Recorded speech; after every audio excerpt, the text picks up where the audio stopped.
através da ampliação das suas redes. Então, pelo contrário, a gente foi muito bem aceito, não só pelos congressistas, mas como pelo setor de telecomunicações, que é o setor de onde eu vim. A minha história toda eu construí nesse setor de telecomunicações na iniciativa privada, e como também o setor da radiodifusão, que eu conhecia pouco, mas eu estudei bastante e a gente sabe que pode contribuir muito mais ainda com esse setor. Então, assim, eu estou muito satisfeito com a nossa interlocução com o Congresso Nacional e também com a parceria que a gente recebeu desde a ministra Gleisi, quando eu cheguei, como também do ministro Zé Guimarães, da Secretaria de Relações Institucionais, que eles que fazem a ponte direta com o Congresso Nacional. A gente está entrando num período eleitoral, então, quais são os riscos que o senhor vê para os programas, para os projetos implementados ao longo desse tempo que o senhor ficou à frente do Ministério, quando a gente está falando de uma eleição? Ou seja, eu acho que em muitas entrevistas que eu faço, há sempre as questões do que ficou interrompido, do que houve continuidade, de quais são os nossos desafios enquanto país de estabelecer políticas que perpassem governos, né? Ou seja, independentemente de quem for eleito, que aquilo consiga ter algum tipo de continuidade. Como que o senhor vê no campo das comunicações hoje esse cenário, né? Ou seja, quais são os riscos, quais são os acertos, as questões que o senhor acha que já são compreendidas pela sociedade como questões de Estado mesmo, que independem de governantes? E exatamente isso. Eu acho que o Ministério das Comunicações, cada vez mais fortalecidos, cumprirá um grande papel para a nossa população, que é justamente a ampliação dessa infraestrutura. A gente incluiu o Ministério das Comunicações como sendo uma pasta de infraestrutura dentro do centro do governo. E nesse sentido, cada vez mais a gente recebe apoios. Primeiramente, para fazer projeto, precisa ter orçamento. Tá? Então, a gente está buscando novos orçamentos com essas iniciativas. Né? Ampliar a infraestrutura, inteligência artificial para chegar, né, que o mundo fala de IA, precisa de infraestrutura de data center, o Brasil precisa ter. O Brasil precisa construir legislações e modernizar a legislação para a radiodifusão. A radiodifusão trabalha com a legislação antiga.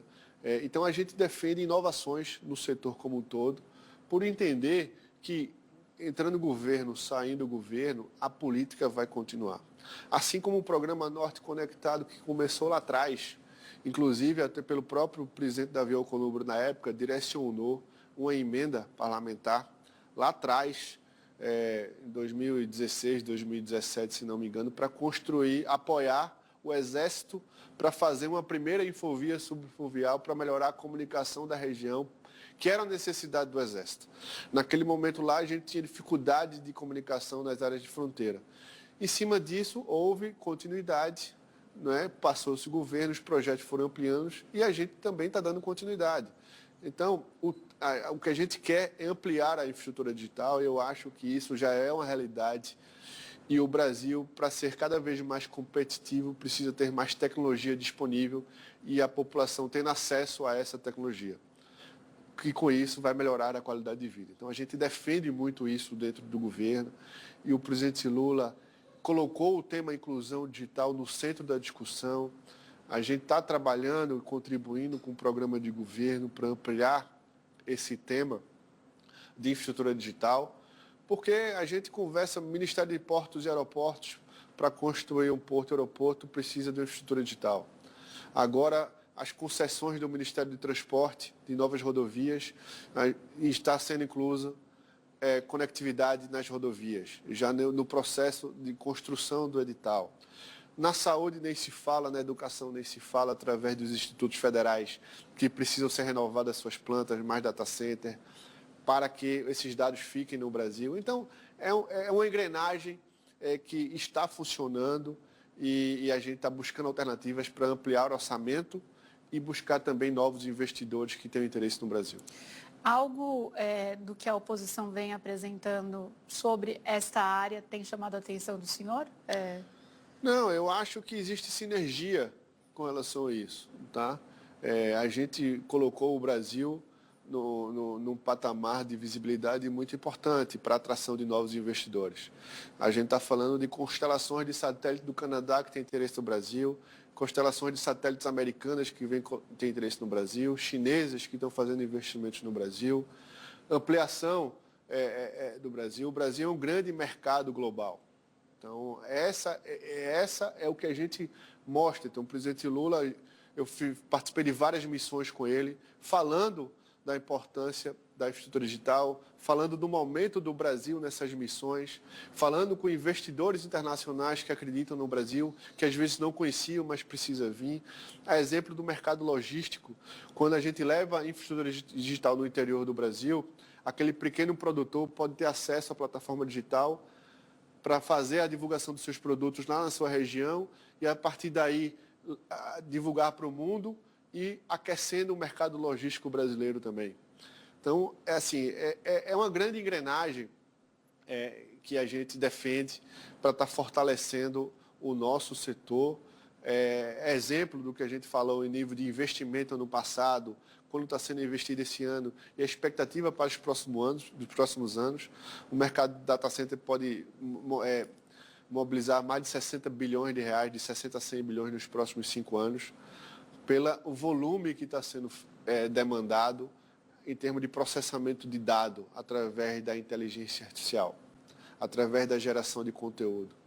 Antigamente, o anunciante fazia um anúncio de uma foto de um produto. Hoje, o anunciante faz um anúncio de um vídeo, né? Então, o mesmo produto consome muito mais dado, né? Mas também gera muito mais engajamento e muito mais atratividade para a população.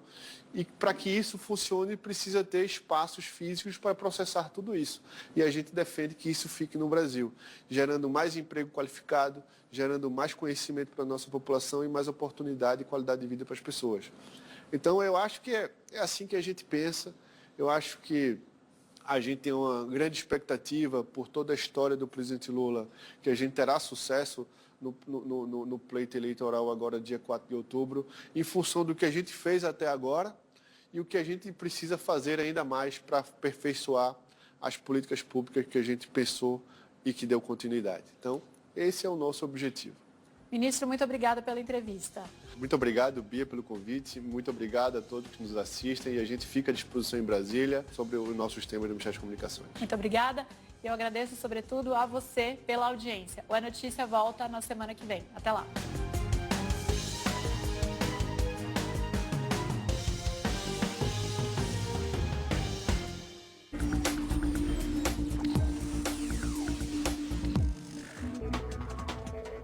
Olá, boa noite. Eu sou Estela Freitas e Leitura Dinâmica começa agora. Vamos aos destaques da edição de hoje. Dia de luto na dramaturgia. 2 lendas das novelas nos deixaram essa terça. Glória Menezes e Laura Cardoso. A gente também fala de música a serviço da solidariedade. Artistas se juntam e levantam uma grana para ajudar na reconstrução da Colômbia e da Venezuela, países castigados pelos fortes terremotos. E os indicados ao VMA, com 11 indicações, Madonna desbanca uma das maiores queridinhas da música dos últimos tempos. O Leitura Dinâmica começa agora.